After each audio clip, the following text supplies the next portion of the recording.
Comparing two strings in Excel?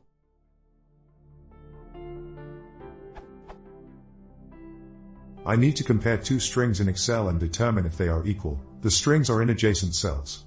For example, given. The formula on the third column should give me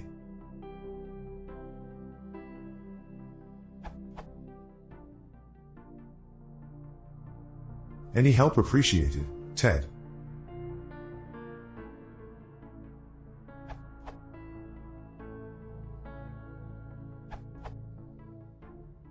Use the built-in exact function, which is exactly for this purpose. It will return true if the strings are identical.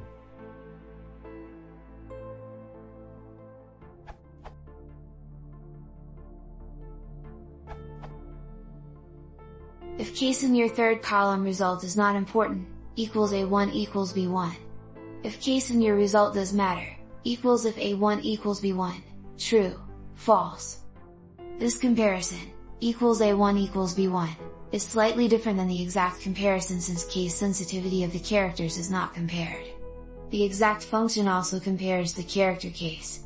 If you need case sensitivity checked and specify your own results, use equals if exact A1, B1, true, false.